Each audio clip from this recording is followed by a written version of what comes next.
सुप्रभात। साहब जी को पूज्य लाला जी महाराज का सानिध्य, ये हमारी आज की आध्यात्मिक चर्चा का विषय। साहब जी को पूज्य लाला जी महाराज का सानिध्य। परम पूज्य साहब जी ने बतलाया, हमें भी लाला जी महाराज के पास रहने का अवसर मिला। हमने देखा उनके पास जो सत्संगी भाई आते हैं उनके लिए वो कुएं से पानी भर कर रखाते और कहते कि नहा लो, खाने का समय हो गया। अपने प्रेमियों की वह इस तरह से सेवा करते थे। उनके लड़के थे श्री जगमोहन नारायण जी, उनके साथ भी हम रहे। वो अंगूठा डाले हुए सबकी सेवा खुशामद करते रहते थे। सब समझते कि वो नौकर है। लोग ये बाद में जान पाते कि वह लाला जी महाराज के बेटे। ये था हमारे बुजुर्गों का रहन सहन। अब लाला जी महाराज कभी भी गद्दे पर मसनद या तकिया लगा कर नहीं बैठते थे। यदि कोई चादर बिछा दे तो चादर पर बैठ जाया करते थे और लोगों को भी बुलाकर साथ ही चादर पर बिठा लिया करते। तो बाबूजी महाराज भंडारे के अवसर पर यदि चचा जी महाराज आ जाएँ तो सबसे पीछे वहाँ जहाँ जूते पड़े रहते थे उनके ऊपर बैठ जाया करते थे। जब चचा जी या ब्रजमोहन लाल जी उन्हें पीछे बैठा देखते तो आगे बुलाकर अपने साथ बैठाते।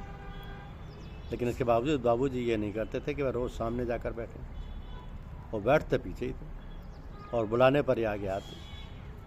कहने का मतलब कि हमारे बुजुर्ग सरल, सीधे साधे और बनावट से दूर थे और अहंकार तो उन्हें छू तक नहीं गया था। उन्हीं गुणों को तो हमें अपने अंदर उतारना चाहिए।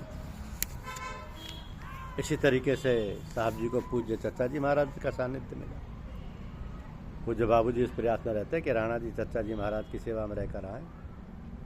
तो पूज्य लाला जी महाराज के ब्रह्मलीन होने के बाद पूज्य साबरी महाराज वहीं पर रहे। पूज्य चचा जी महाराज वहाँ थे ही। तो पूज्य बाबूजी महाराज ने बाद में साहब जी को पूज्य चचा जी महाराज के पास कानपुर भेज दिया।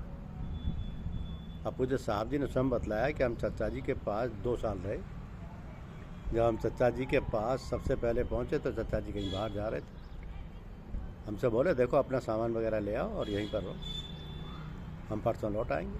हमने मन में सोचा था कि चचा के पास जाएंगे, उनके यहाँ खाएंगे और करना धरना कुछ है ही नहीं।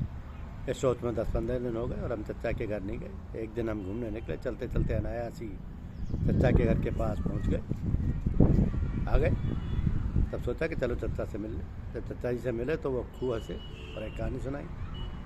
अब कहानी तो पूरी तो याद नहीं, परंतु उसका निष्कर्ष ये था कि लोगों को सोचना कि किसी के यहाँ जाकर बिना कुछ करे धरे खाएंगे ठीक नहीं, क्योंकि सब देने वाला तो परमात्मा ही है। ये कहानी सुनकर हमारी शंका दूर हो गई और हम अपना सारा सामान लेकर चचा के घर आ गए।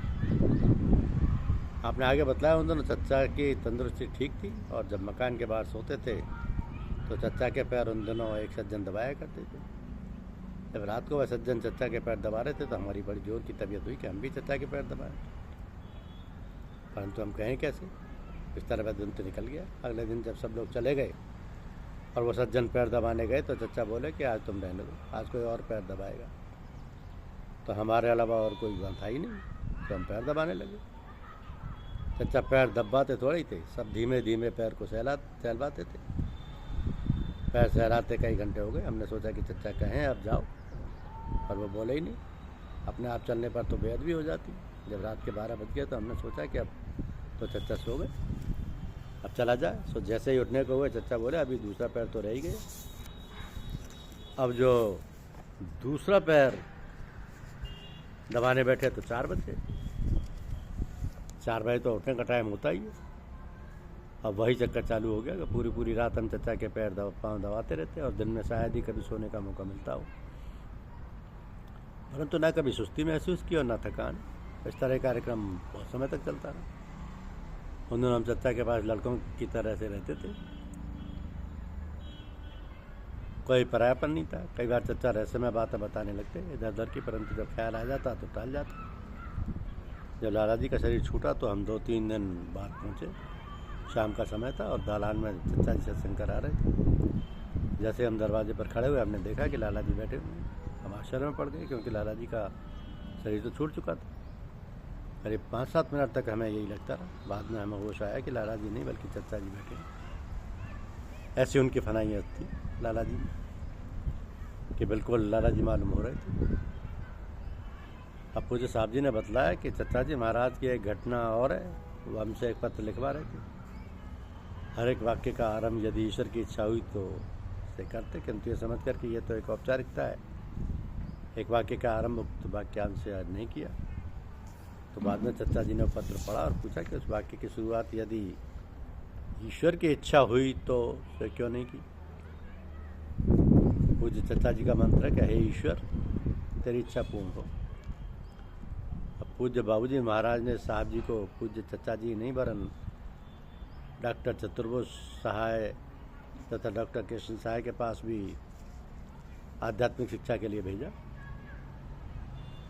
पूज्य बाबूजी महाराज ने साहब जी को पूज्य चचा जी नहीं वरन डॉक्टर चतुर्भुज सहाय तथा डॉक्टर कृष्ण सहाय जी के पास भी आध्यात्मिक शिक्षा के लिए भेजा।